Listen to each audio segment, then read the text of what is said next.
उससे सीधा सीधा ओका कहते थे कि आई लव यू, मैं तुमसे प्यार करती हूँ। और ये भी कहती है कि तुम्हारे और मेरे बीच में मैं नहीं चाहती कि कोई भी बात सीक्रेट रहे। तो फिर हमें सीन कट जाता है, फिर हमें दूसरा सीन दिखाया जाता है। यहाँ पे सियोन और अराता आपस में बातचीत कर रहे होते हैं और भाई यहाँ पे सियोन कहता है कि तुमने कभी हमारी बहनों में से किसी को भी आम लड़कियों की तरह देखा है या नहीं। तो भाई ये बातें सुन के कहता है अरे इसका क्या मतलब, तुम अपनी बुद्धि कुछ ज़्यादा चला रहे हो और तुम्हारे तो पास पहले से एक सेटिंग है, तो तुम अपनी बहनों से इतना कनेक्ट कैसे हो सकते हो, वो अपना ठिकाना। तभी कहता है हाँ मेरी सेटिंग है तो इसलिए मुझे किसी और की ज़रूरत नहीं है। और तुम्हें पता है हाल ही मैंने उसे निक नेम से बुलाने लगा हूँ। निक नेम से ऐसा क्या, तुम्हारे बीच क्या हुआ? सियोन कहता है हमारे बीच तो कुछ ना कुछ होता रहता है इसलिए। तो कहता है अच्छा, तो कहता है लग रहा मुझे भी जीवन साथी जल्दी से चुनना पड़ेगा। तो वो कहता है अपने घर में 5 लड़कियां हैं तो उनमें से तुम किसी एक को सेट कर क्यों नहीं लेते? कहते और कहता है कोनो तो ने तो तुम्हें सामने से आई लव यू बोला था। तो कहता है वो सिर्फ मेरी एक छोटी बहन है। और वो फिर कहता है अगर लोगों को पता चल गया कि हम लोग सगे बहन भाई है नहीं तो लोग सोच कहाँ तक जाएगी, इसका भाई आपको भी अंदाजा होगा। फिर हमें यहाँ पे दोबारा सीन दिखाया जाता है। तो यहाँ पे भाई ये सुन के तो भाई आराधा थोड़ा वो हैफ रह जाता है और जो ओका रहती है वो बात काट के कहती है हाँ मुझे पता है मैंने तुमसे आई लव यू बोला है और मुझे ये भी पता है कि तुमसे प्यार करती है और वो करंट दिखा ना वो एक बच्ची है तो उसमें तुम्हारी कोई गलती नहीं। तभी आराधा कहता है यार इन्हें जो भी आई लव यू बोला उसका क्या, चलो ठीक है मैं भी अपनी थोड़ी लाइन या फिर वो करता हूँ। तो उसे क्या लगता है कि तुम बहुत सुंदर हो, तुम्हारा फिगर बहुत अच्छा है। तभी ओका कहती है चुप हो जाओ, क्या बदतमीज वाली बातें कर रहे हो और मुझे गर्मी लग रही है, मैं नहाने जाने जा रही हूँ। और साइंटिस्ट से कह देना कि उससे पीला होना है। मैंने कहा पीला क्या होना है? ओका कहते तुम कह देना उससे, वो समझ जाएगी।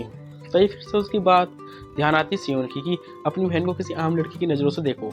तो भाई ये उसके दिमाग में गंदे ख्याल आने लगते हैं, भाई यार ये क्या, यार मैं कैसा इंसान हूँ, क्या सोच रहा हूँ, बेटा ऐसी सोच रही भाड़ में। तभी हमें ओका को दिखाया जाता है जो कि भाई अकेले अकेले चल रही होती है और इसी बात को सोच रही होती है कि उनने आखिरकार आराधा से आई लव यू कह दिया और वो ये सोच कर अपने आप को पागल कह रहे थे, मैं कितनी बेवकूफ़ हूँ। फिर हमें यहाँ पर ट्रेनिंग रूम में दिखाया जाता है। तो ट्रेनिंग रूम में भाई साहब आराधा के साथ बहुत कांड हो चुके हैं, उनको 3 से 4 कांड हो चुके, वो एक्सरसाइज दबा के मार रहा था। तभी यहाँ पर भाई थोड़ी देर ननामी आ जाती है वो एक्सरसाइज करने के लिए, पर आज ननामी अपने टाइमिंग से जल्दी आ गई थी। तभी आराधा पूछता है अरे आज तो तुम जल्दी आ गई। तो वो कहते मेरी आँख जल्दी खुल गई थी। हा हा हा हा, अच्छा तो ऐसी बात है तुम्हारी आँख जल्दी खुल गई, सेहत के लिए सुबह जल्दी उठना ही बहुत अच्छी बात है। हा हा हा हा, ननामी कहती है मैं अभी वैसे हंसने वसने के मूड में नहीं हूँ। फिर वो जाके एक बोर्ड पर बैठ जाती है। फिर वो कहती है तुम और पापा हमेशा से बहुत ज़्यादा एक्सरसाइज करते हो, क्योंकि पापा ने हमें पहले से सिखाया है कि इंसान की सबसे बड़ी कीमती चीज़ और सबसे खरीदा हुआ चीज़ उसका शरीर ही होता है। अगर शरीर स्वस्थ है तो सब कुछ सही है। ये चीज़ सीखते सीखते मुझे एक्सरसाइज की आदत हो गई और जब हम आधी रात को एक्सरसाइज करते थे तो मुझे खुद नहीं पता था कि अपने शरीर का ध्यान में कैसे रखता हूँ। पर हाँ तुम कभी वर्कआउट करना नहीं बोलती थी, तो इसलिए तुम आज अपने इस मुकाम पे हो कि स्पोर्ट्स में भाई चैंपियन है ना। तो वो कहती है अरे हो सकता है जीन्स का फ़र्क हो। तभी आराधा कहता है अरे तुम्हें हर बात मजाक लगती है, क्या समझती हो? फिर हमें सीन कट के दिखाया जाता है जब ये लोग शॉपिंग कर रहे थे। भाई शॉपिंग में आराधा और ओका वहाँ थे नहीं और ननामी ने नोटिस कर लिया था। तभी वो पूछती है, वो मतलब बद्री कहते जाओ उन दोनों को बुला के ले आओ। तो भाई ननामी जाती है उन दोनों को बुलाने के लिए, उन्हें देख लेती है और फिर उनकी तरफ बढ़ने लगती है। पर जाते जाते वो रुक जाती है और उन्हें बुलाने से पहले वहीं पे वो सुन लेती है कि यहाँ पे तो भाई कुछ हो रही बात हो रही है, चुम्मा चाटी की आई लव यू वाली ये वाली बात हो रही है। सुन के तो भाई ननामी वापस आ जाती है। फिर हमें दिखाया जाता है ट्रेनिंग रूम में वो यही सारी बातें सोच के अपने आप में कन्फ्यूजन होती है कि मैं आराधा से कैसे पूछूं, क्या उससे डायरेक्ट पूछ लूं, अगर उनमें ये बात हुई है तो क्या बात हुई है, इनकी बात कहाँ तक बढ़ी है, एक ही छत के नीचे करना क्या चाहते हैं, बहन भाई के रिश्ते तो कहाँ तक ले जाना चाहते हैं, इनके बीच में क्या चल रहा है मुझे जानना है। पर मेरी हिम्मत नहीं हो रही, मैं क्या पूछूं क्या नहीं। उसे इतना बेताब देकर आराधा पूछता है ननामी तुम्हें कुछ हुआ है तो तुम मुझे बता सकती हो। तो ननामी नहीं बस मैं यहाँ एक्सरसाइज करने आई हूँ, आज का मौसम बहुत अच्छा है तो मुझे एक्सरसाइज करनी, तो एक्सरसाइज करने लगती है। पर पोज है ना थोड़ा मतलब डिफिकल्ट होता है, मतलब गलत पोज पे एक्सरसाइज कर ली होती है। तो फिर से सोचती है मैं क्या पूछूं क्या नहीं पूछूं। फिर वो आराधा भी अपने साथ एक्सरसाइज करने लगता है। फिर थोड़ी हिम्मत बना के ना ननामी पूछ लेती है अच्छा आराधा भैया ये बताओ कि ओका और तुम्हारी कुछ बात हुई है। ये सुन के भाई आराधा सोचता है लग रहा कुछ दिक्कत हो गई है। तभी भाई आराधा कहता है हाँ नहीं ऐसी कोई बात नहीं है। तभी फिर से वो पूछती है तो कहता है हाँ हम ओका और मैं घर में बहुत ज़्यादा लड़ते रहते हैं तो उससे दूसरों को प्रॉब्लम होती है तो मैं ध्यान रखूंगा, पर हम लोगों की बनती भी बहुत है। तभी नैना में कहती है मन में यार इनके कुछ ज़्यादा ही बनते हैं जब तो मुझे दिक्कत हो रही है। लोग एक्सरसाइज कराने के लिए थैंक यू बॉस। अब भाई आराधा बन जाता है इसका बॉस। फिर भाई बाहर जाके चुपचाप है ना बैठ जाती है और अपने आप में पछतावा करती है कि यार मैं क्या कर रही थी, मैंने उससे क्यों नहीं पूछ पाई, मेरे अंदर इतनी हिम्मत क्यों नहीं है यार। मुझे सुनने में तो सही लगा था कि वो आई लव यू ही था।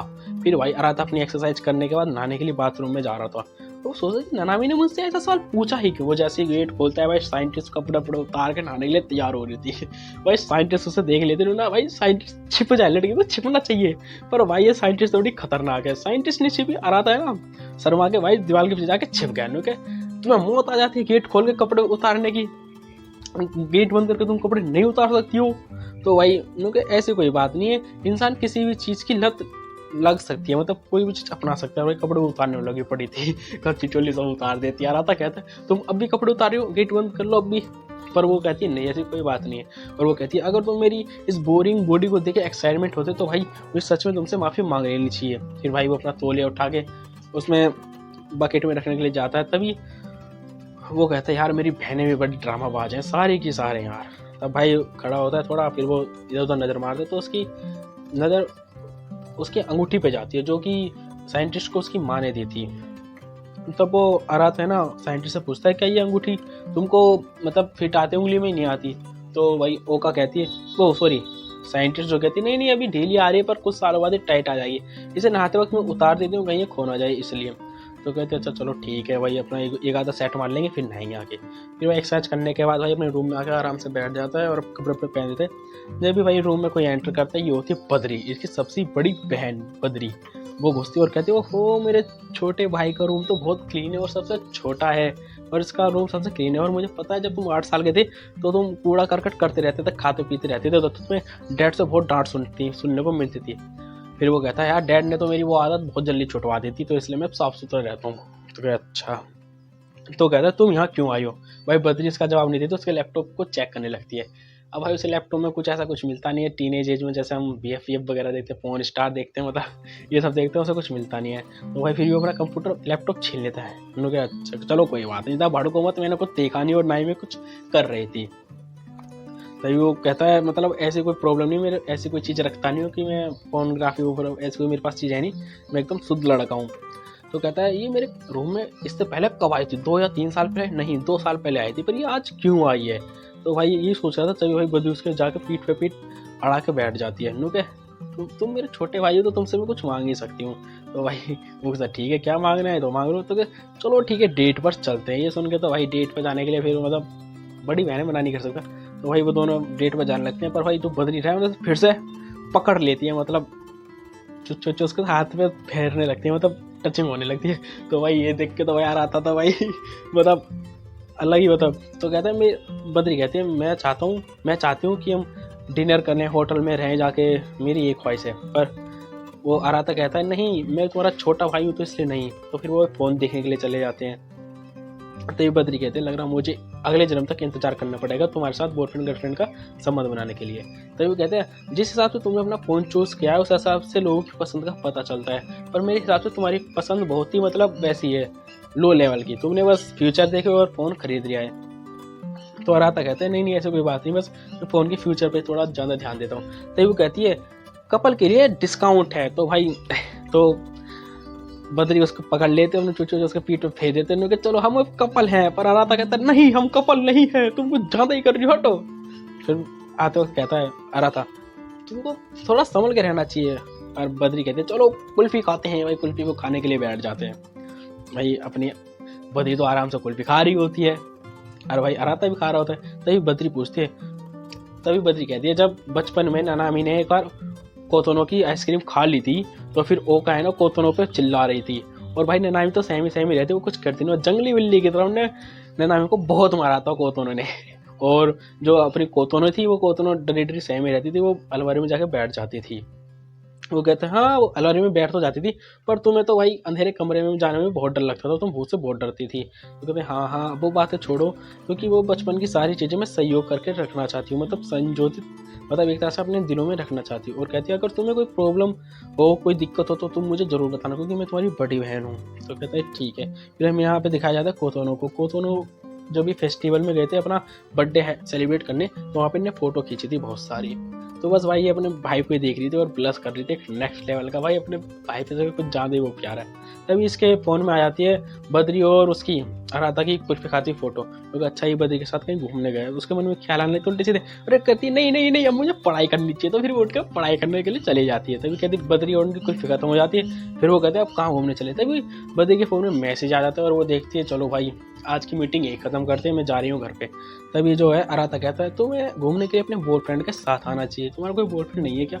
तभी भाई बद्री एकदम अंदर से खुश हो जाते हैं, नहीं मेरा कोई बॉयफ्रेंड नहीं है। वो मुझे बॉयफ्रेंड की क्या ज़रूरत, जब मेरा छोटा ही भाई इतना हैंडसम और प्यारा है तो अपने में छोटे भाई के साथ रहना चाहूँगी।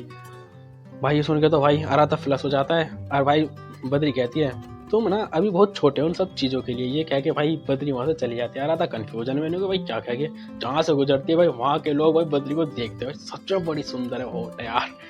अब भाई फोन में बात कर रही होती है ननामी से, क्योंकि ननामी ने बताया था ऐसा कि ओका ने ना आराधा को आई लव यू बोला था उस दिन या उस रात को जब भी गई थी। जब इन्हें देख लिया था एक दूसरे को चुम्मा चाटे आई लव यू वाली बात करते हुए, तो बद्री कहती नहीं नहीं ऐसा तो मुझे कोई नहीं लगा। तो फिर नैना में सोचते चलो ठीक है मेरे सुनने में गलती हुई होगी, पर मैंने सच में सुना था कि वो आई लव यू ही था। फिर वो मैसेज पे बात करने लगती है, पर जो मैसेज था वो है ना लिखते कि मैंने गलती हो गई कि मैंने सुना नहीं कि उनने आई लव यू बोला ही नहीं बोला। तो वो गलती से ना मैसेज कोतोनो के फ़ोन में चला जाता है और भाई वो जल्दबाजी में वो है ना डिलीट तो कर देती है, मतलब जो मैसेज जो लिखा होता है कोतनो के पास तो पहुंच चुका होता है, पर उसे ये नहीं पता था कि कोतनो देख ही लेगी। जब तक यहाँ पे बाथरूम में वो आ जाती कहती ना मैं जल्दी निकलो यार, कितनी देर तक तुम नहाओगी, मुझे भी नहाना है। तो कहती हाँ हाँ ठीक है मैं अभी निकल ली हूँ, हंस के कहती है और कहती चलो ठीक है अब सही है। वो मैसेज किसी ने देखे ना हो, पर हमें यहाँ पता चलता है कि भाई कोतनो मैसेज देख लेते और उसकी हवा हो जाती है टाइट।